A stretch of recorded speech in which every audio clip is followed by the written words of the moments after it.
Nice group. What a brilliant group and a nice group. Nice to see you all. Thank you very much. Please, sit down. Hold it. Have to be a gentleman. Yes, thank you, sir, always. So we have a lot of press outside. I thought maybe we'd talk to friends before the press comes in. I don't know if the seat can be any lower. I think Bobby set it up.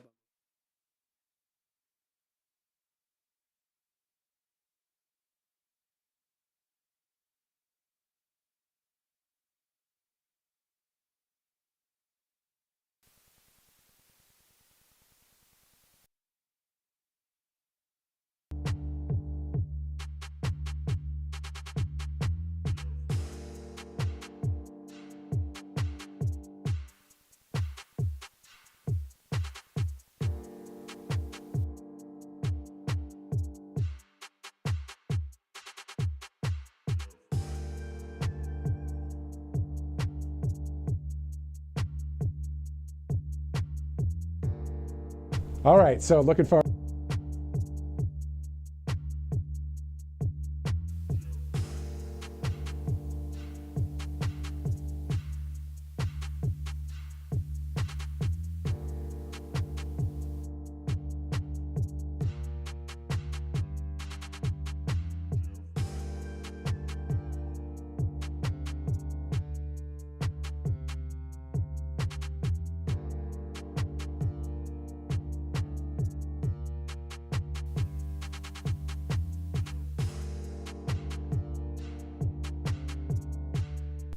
All right, can you hear me now? There we go. Anyways, are they going to go live now? I was going to say, they went live for just a couple seconds, then they ended the live.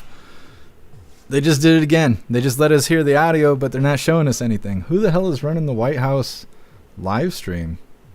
Right Side Broadcasting seems completely unfazed by this. They got Alvarez sitting there just talking his face off. Well, come on, White House, do the damn thing. Brought $5.1 trillion back with us.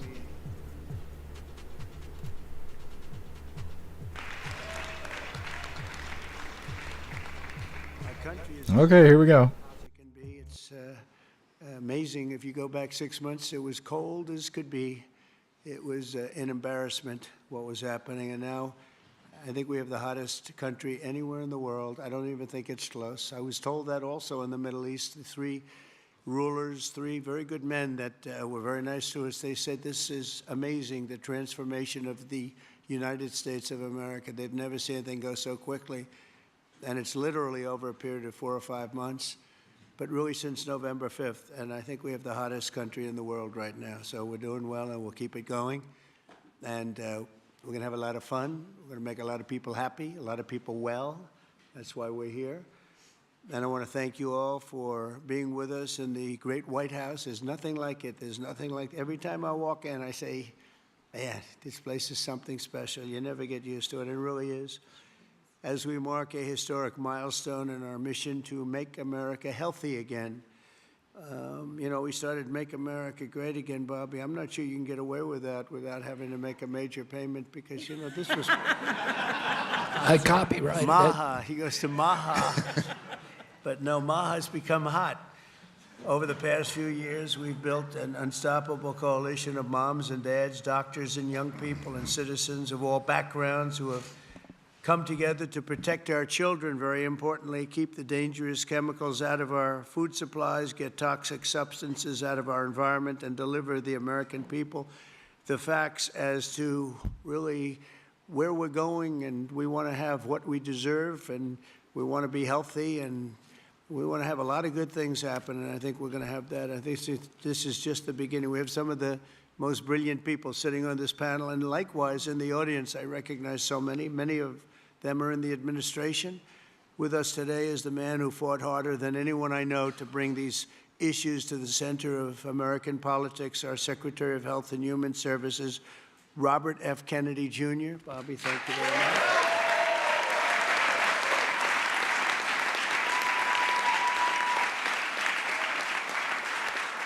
And we're also joined by Secretaries Brooke Rollins, Scott Turner, Linda McMahon, Doug Collins, Doug Burgum, Lori Chavez DeReamer.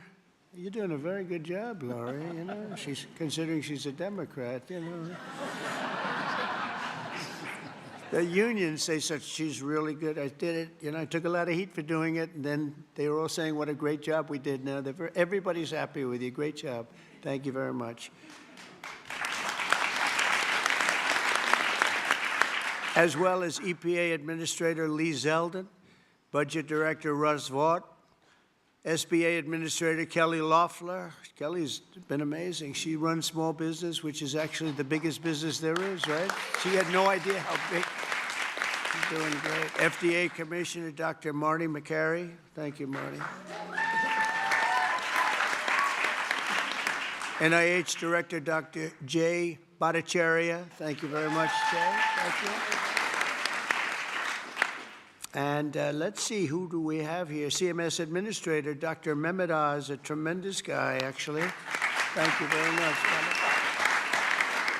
A friend of mine, a really great senator, Roger Marshall. Roger, thank you. Governors Mike Braun, Jim Pilon, Patrick Morrissey, Representatives Vern Buchanan, former Speaker of the House, Newt Gingrich. Newt, a very quiet man, very silent man. Nice to see you, Newt. 4 months ago, I created the Presidential Commission to Make America Healthy Again, and today the commission officially delivers its first report on childhood health. Here are just some of the alarming findings, and they really are alarming. It's unbelievable, terrible. More than 40% of American children now have at least one chronic health condition. Since the 1970s, rates of childhood cancer have soared in many cases by nearly 50%, 50%. Well, in the 1960s, less than 5% of the children were obese. Now over 20% are obese. A few decades ago, think of this one. This is, to me, the one that gets me every time, and it seems to be getting worse. Just a few decades ago, 1 in 10,000 children had autism. Today, it's 1 in 31. Last time I heard the number is 1 in 34, right? Now it's 1 in 31. There's something wrong, and we will not stop until we defeat the chronic disease epidemic in America. We're going to get it done. For the first time ever, this report examines some of the root causes that many believe are making our children sicker and our population sicker, I guess. It just doesn't stop with the children. It's our population also, such as the ultra-processed foods, over-medicalization and over-prescription and widespread exposure to potentially toxic chemicals. Unlike other administrations, we will not be silenced or intimidated by the corporate lobbyists or special interests, and I want this group to do what they have to do. We have to spell it out. In some cases, it won't be nice or it won't be pretty, but we have to do it. When you hear 10,000, it was 1 in 10,000, and now it's 1 in 31 for autism. I think that's just a terrible thing. It has to be something on the outside. It has to be artificially induced, has to be. And will not allow our public health system to be captured by the very industries it's supposed to oversee. So we're demanding the answers. The public is demanding the answers, and that's why we're here. Already we're phasing out 8 of the most common artificial food dyes.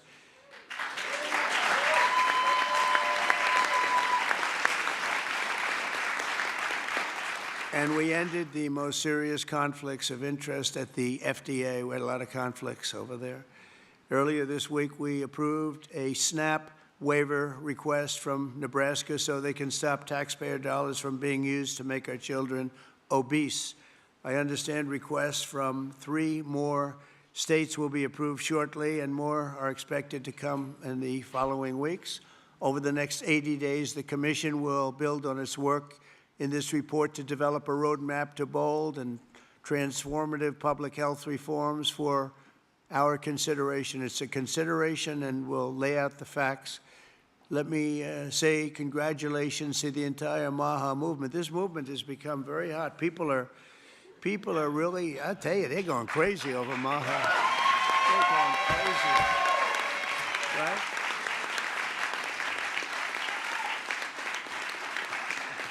And I look forward to continuing the historic progress. And I will say this whole group, this whole table, they're very, you know, I use a word that's, because it's a beautiful word, actually. The Democrats took it and they used it instead of the word liberal. They used the word progressive. And normally I'd say you're very progressive, meaning you're far, they're not progressive. You are progressive. They shouldn't be allowed to use that word. And and so therefore I'm not going to use it to describe you, but you are far forward thinkers. You're amazing thinkers, and we appreciate having you. It's just tremendous talent around this table, the most respected people anywhere in the world, actually. And you know, I've been a fan of Bobby for years. He came up to see me 13, 14, 15 years ago, I remember, and he left. And I made a couple of the statements that he made because I agreed with the same thing, and we both went through hell. Do you remember that? It was a massive, but you know what? We turned out to be right. It was sort of interesting. But I've been a friend of Bobby, and he's been a foe, too. You know, he's tried to stop a couple of my jobs. In one case, he did stop a job, and I was really angry. And then about 4 months later, we went into like a depression. And I saved a hell of a lot of money by the fact that you stopped it. You're welcome. So I never minded. I always said, thank you very much for stopping that big job I was going to do. But he's a fantastic guy, and Bobby, we're with you all the way. And your beautiful wife is right sitting in the front row, and she's always been right there with you. And, you know, it was very interesting. When Bobby came, I really wanted Bobby to join, and he was doing very well as a candidate, really well. He was being treated very unfairly by the other side, but he was doing so well that they treated you unfairly. They had no choice. I think they said, in order to qualify, Newt, you had to have 80% of the vote, okay? Do you remember that deal? You had to have 80% of the vote in order to qualify to run against Joe Biden. And Bobby thought that was a little unfair, and that was about it. And he came on board, and we got very lucky, but you really helped, and I want to thank you very much, really. We're with you all the way. Thank you very much. So Bobby, if you'd say, give him your thoughts, please. Well, thank you very much, Mr. President. And I do want to say something, because I get a lot of credit for steering this administration toward the MAHA movement. But I joined the campaign in August. I joined President Trump in August and became, you know, went from independent to his campaign. But it was in June that he made a speech specifically on this issue. It was a MAHA speech before MAHA existed. And that, I took note of that speech at the time and thought there's a potential here for a common ground. So I want to thank you for your vision, for your courage, for standing up. You know, President Trump is a populist president. He's a president, he's blamed for giving money to billionaires and all this stuff. We hear about that all the time. But he is on the side of the middle class, the working class, the poor in this country, people.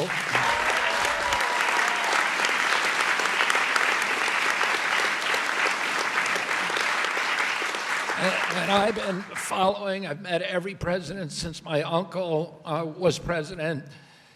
And I've never seen a president, Democrat or Republican, that is willing to stand up to industry when it's the right thing to do, and they're willing to talk about really difficult issues and to hold his stand on those issues. I've never seen anything like it, and I'm very, very grateful to you. I've sat with industry again and again in a room with him and heard him say, we can't do that. We're going to do something different, deliver news that they didn't want to hear.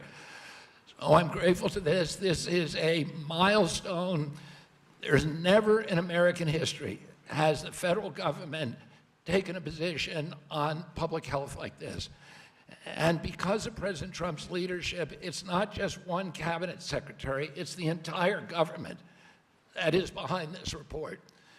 And I can say again, I talked a little bit about when I met Rachel Carson as a boy. My uncle tried to do this, but he was killed and it never got done.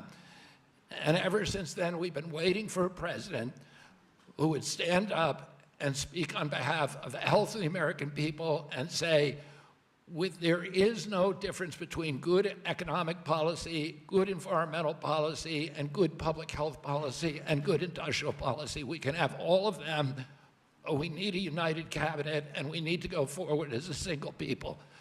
I want to thank you for that, President Trump. Thank you very much. Thank you.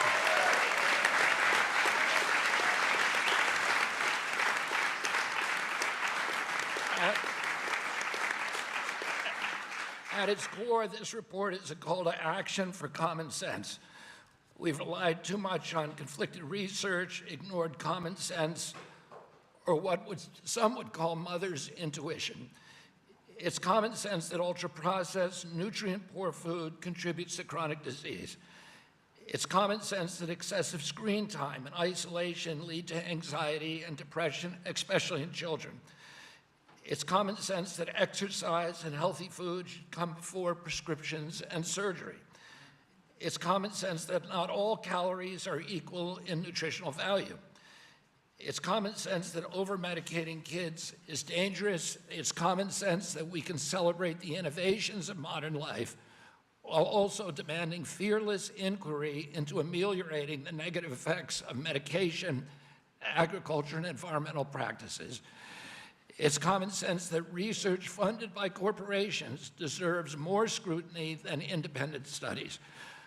I'm so proud of this cabinet, and particularly Secretary Rollins and Administrator Zeldin, who, again, I'll say it a third time, work late nights, early into the morning to make this happen, and to all the leadership from the White House staff, beginning with Stephen Miller, and Heidi Overton, Dr. Heidi Overton, with Vince Haley.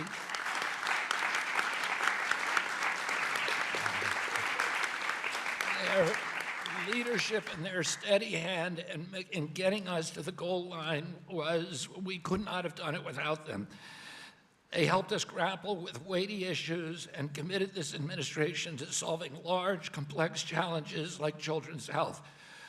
We're joined here by senators, advocates, governors who I have worked with, and CEOs who I know who are all ready to begin carrying out this mission. This is the beginning of a conversation, a national conversation that we are going to have with maturity, with nuance, for the first time in history, thanks to your leadership, President Trump. There is a reason that the MAHA moms sided with you, President Trump. It's because this administration has the bravery to tell the truth and solve problems through innovation and not nanny state regulation. President Trump, I'm honored to present you the MAHA report and work with this incredible cabinet that you have brought together to make our children healthy again.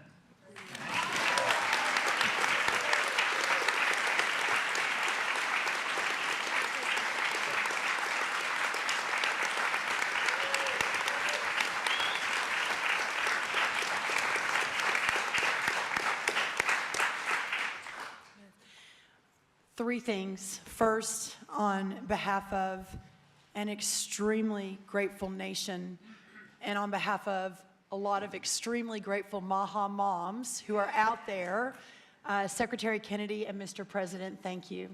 I see a MAHA mom and grandma and our amazing Chief of Staff right there, Susie Wiles. I see a MAHA mom and Caroline Levitt all across our cabinet. Sir, my oldest son, Luke, is here. Stand up, Luke. I am a MAHA mom of 4. And this hits particularly close to home for every single one of us in this room. That's the first thing. The second thing is that you mentioned, sir, in your remarks that we are on track to sign multiples of SNAP waivers to get junk food and sugary drinks out of our food stamp system. And I am so proud.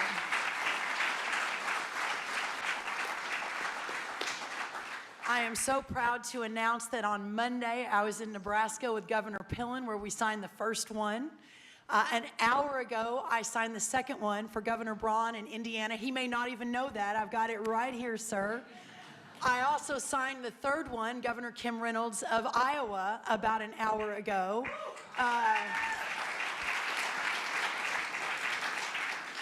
With a half a dozen more coming down the line. And sir, that has never happened before. Under Republican or Democrat administrations, we have never made that happened before. So I am so proud and so we grateful have for your Governor leadership. Morrissey here, who was the first one to apply from West Virginia.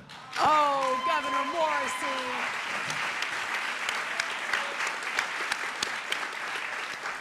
We will make sure you're at the top of the pile, sir. I apologize. Governor Sanders has been a leader. Governor Polis from Colorado. It has been remarkable how these governors have stood up. That's the second thing. The third and final thing, sir, is we all know that at the center of making America healthy again is making American agriculture great again. Without American agriculture at the center of this discussion, we have the most robust, the safest, the best agriculture system in the world. And in partnership with the amazing Secretary Kennedy and all of these incredible patriots sitting around this table, under the leadership of the extraordinary President Donald J. Trump, we will make America healthy again. And what an honor it is to be a part of that. Well, thank you, sir.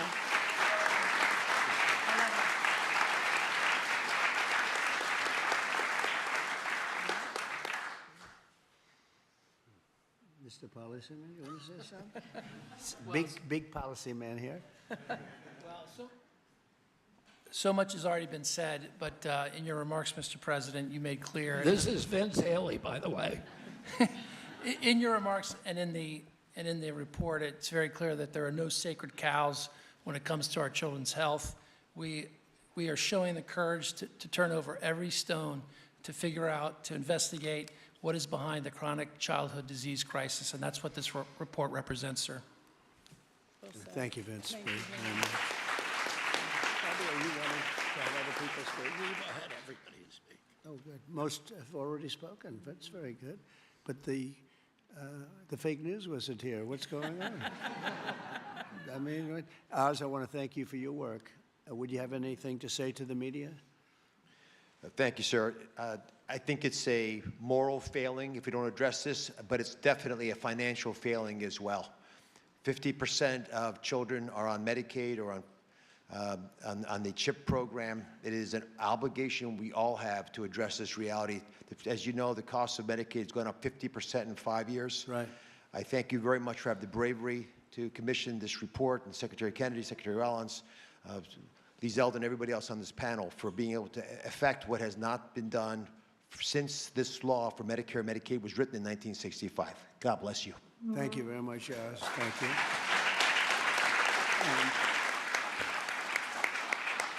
A man who's just so highly respected, Dr. Marty McCary. Would you say a couple of words, please? Thank you, Mr. President. The United States is the best in the world when it comes to proton beam therapy, CAR T, sophisticated operations. But when it comes to the health of the population, it's been a 50-year failure.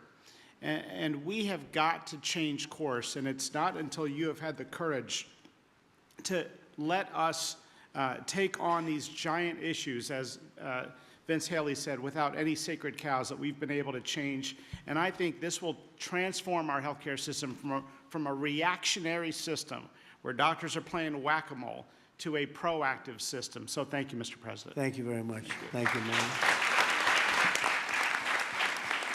Highly respected man. Jay, please say a few words. Thank you. Thank you, Mr. President. I said earlier already that it's shocking to me that what this report says, which is that our kids will live less long, less healthy, more unhappy lives than we will as parents. We can't have that. I'm so proud to be part of this moment because that doesn't have to be the future. We can change things by doing excellent gold standard science, understanding the root causes of all these problems, reversing it. And Mr. President, this is an enormously important moment because it's from this moment forward, we will reverse course so our kids will live longer than us, will live more healthy than us, and will be happier than we have been. Thank you. Thank you very much. Thank you. Thank you, Jay. Good job, too. I have to say we have the greatest farmers in the world, and we love our farmers, and we want to pay respect to our farmers, and we always will. And we won the farmers by a lot in the election, in every election, all three elections. and we won by a lot, and I will never forget that, and they are foremost in our thought, and representing, I think, the farmers better than just about anybody can do is Senator Roger Marshall. Could you say a couple of words, Roger, please? Mr. President, we're not tired of winning yet. Congratulations. What a week you've had overseas, one win after another, one big beautiful bill across the House floor this morning. You're the best closer in the game, and this is one of the greatest days of my life professionally speaking as well. And I just want to acknowledge my MAHA mom out here as well, that my wife, Lena, was a MAHA nurse and a MAHA mom and a MAHA grandma. Now, Lena, will you please stand up as well, my wife?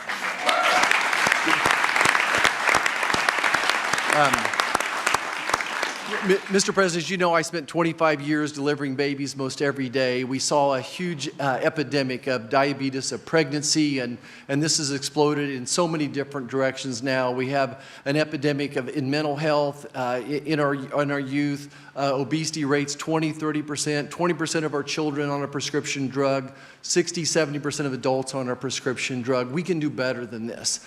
And it does start with the farmer. It starts with soil health. And I just want you to know that our farmers are so committed to this as well. And so many of them are already doing great things. They're making the soil healthier. They're using less pesticides. They're doing all the right things. It's going to take a little bit more effort and time to get everybody with those practices. But the American farmer and rancher were the original environmentalists, the original conservationists, and they'll be right here working beside us. And we appreciate your support of them as well. Thank you, Roger. Great. Thank you.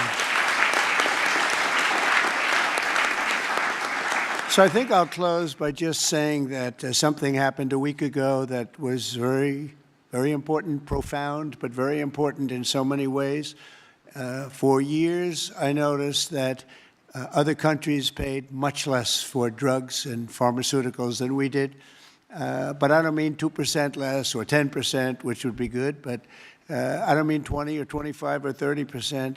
I mean, sometimes we paid 10 times more, 12 times more, 13 times more than other countries, where people from our country would be seen going into Mexico and seen going into other countries, leaving on trips and bringing their drugs home because they'd get in London, they'd be able to buy a drug for 1/10 the price of what it costs in New York City. And I watched this. And I watched it during my term, and I didn't like it. I didn't like it. And it's a very complex system, but, you know, we're smart also, maybe much smarter than they are. And at some point, we had to figure out, and I heard it was the middleman. Nobody told me who the middleman was. Nobody knew who the middleman was. Nobody ever heard. All I heard is the middleman. I said, they've got to be the richest people in the world, whoever they are. We don't even know if there is a middleman. All I know is that the drugs were 10 times higher and sometimes more than that. And I really got into it over the last year, and I figured the whole system out. And for various and sundry reasons, the United States of America was being screwed, and we were being taken advantage of and being laughed at for years and years. And I said, it's not going to happen anymore. And I brought a great gentleman, the head of Eli Lilly, in, who's great. He really is. He's great. He's done a fantastic job, and others also of the companies. And I'd have it out with him. I had debates with him, actually, and pretty much it was a debate that was impossible to lose. You had to be a real bad debater to lose that debate because they couldn't justify it. They tried to say, well, you know, we pay for research and development, and the United States has agreed to pay for 100%. I said, why? Why are we paying? And by the way, that wasn't even the number because it's still way too high if you took all the research and development. But you have other countries that are a lot more vicious than us in terms of their representatives. And they'd set a price for a drug and they'd say, tell the United States to pay for the rest. We were subsidizing the whole world. And I said, we're not going to do that anymore. We've been a laughing stock for so many years. The last 4 years, we've been a laughing stock. I said it. We were a laughing stock, and now we're the most respected and we're the hottest country in the world. We're going to remain that way. We're going to do that with drug costs, too.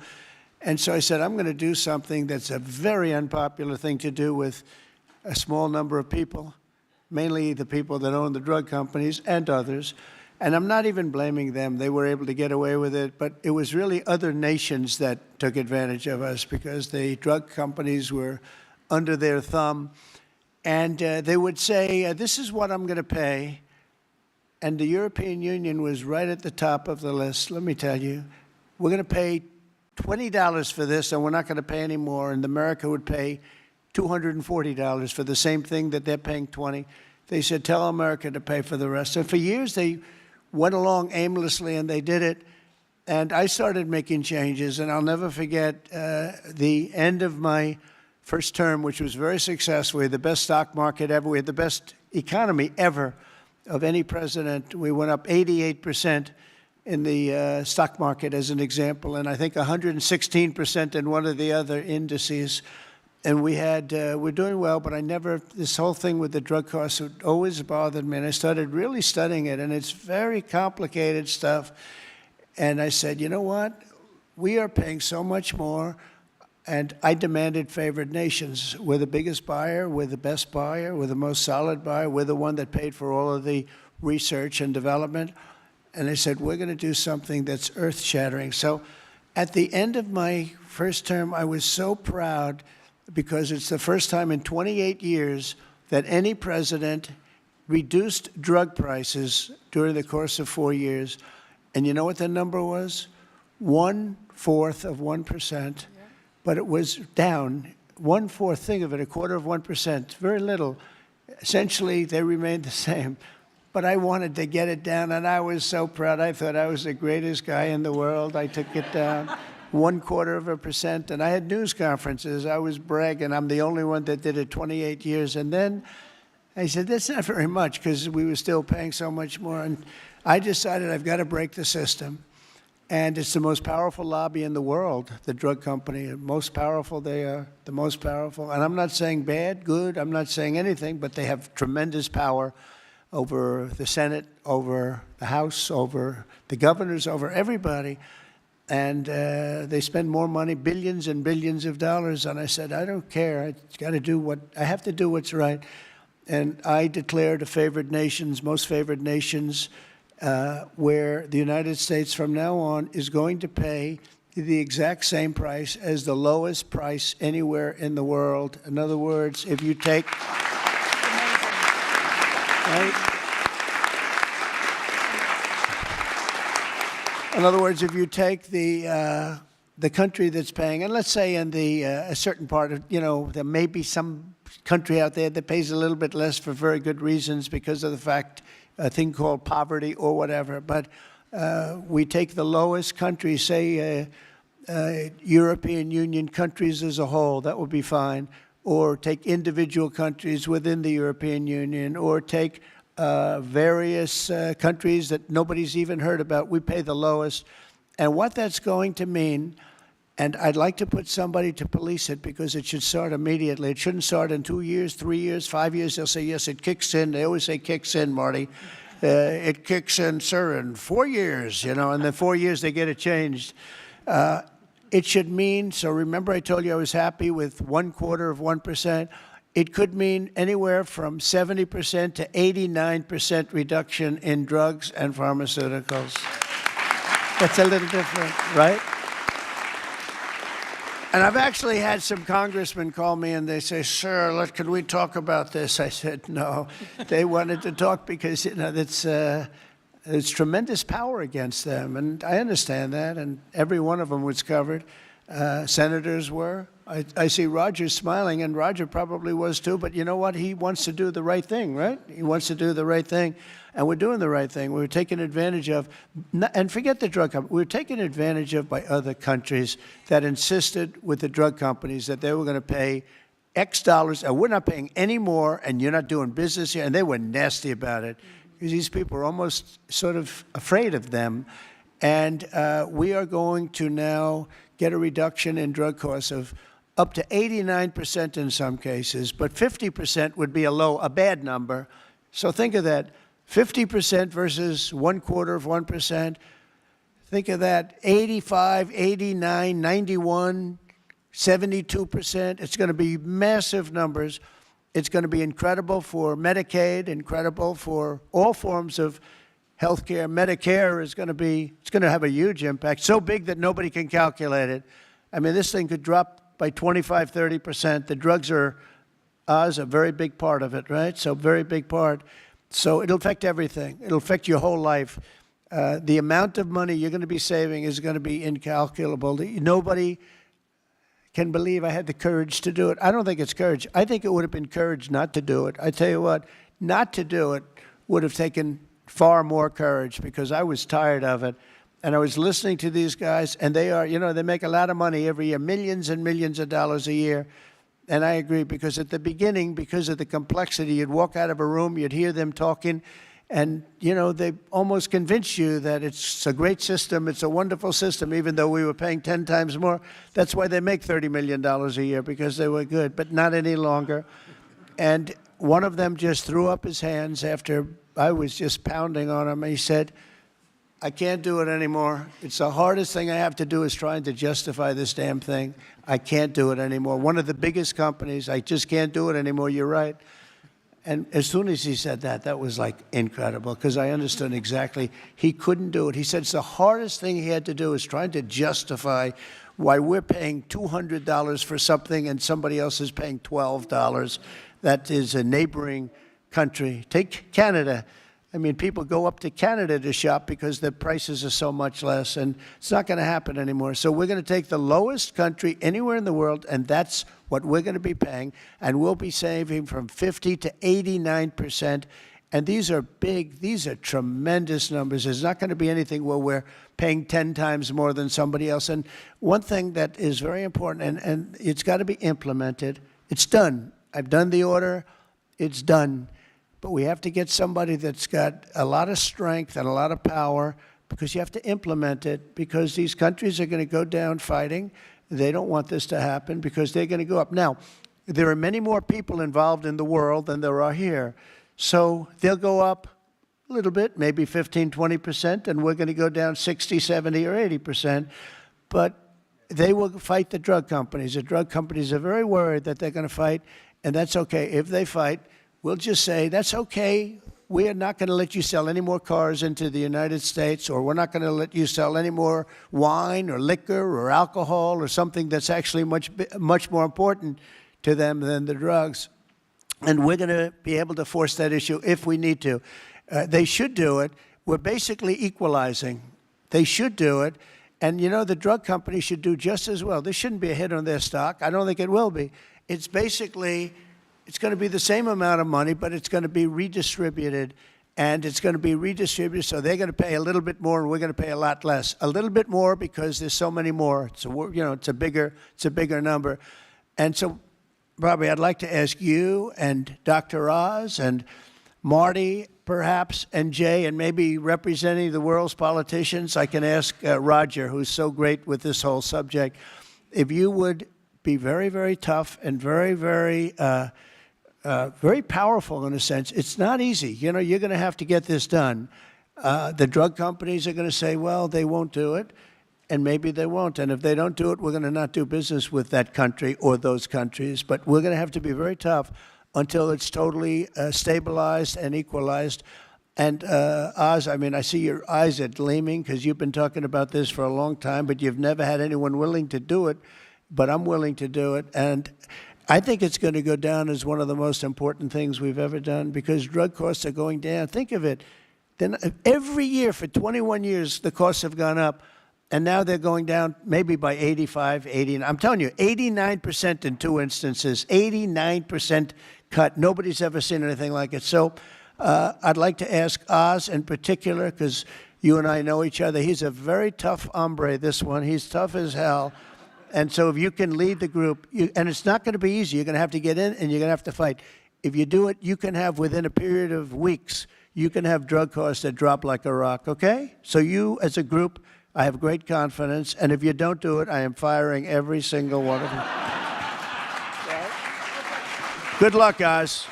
All right? Can you handle it? The companies are all coming in, and we've heard some very interesting. Sorry, the companies are all coming in. We've had some very promising interactions. So, okay, good. Well, give me a little time to be a tough hombre.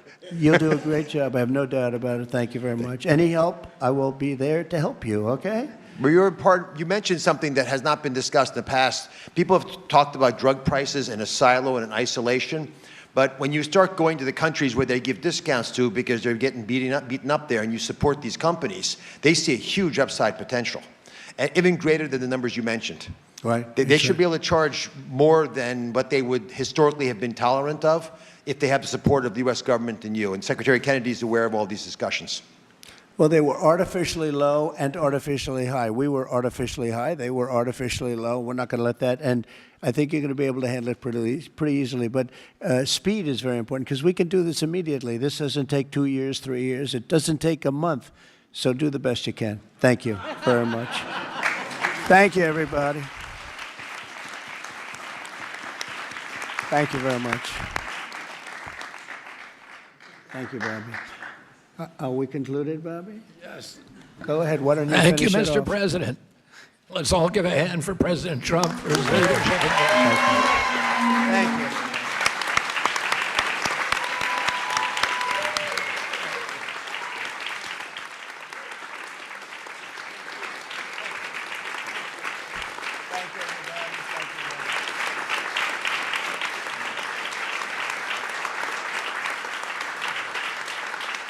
Power plant.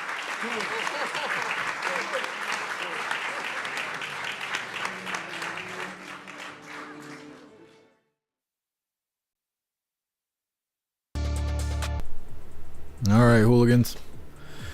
There's President Trump.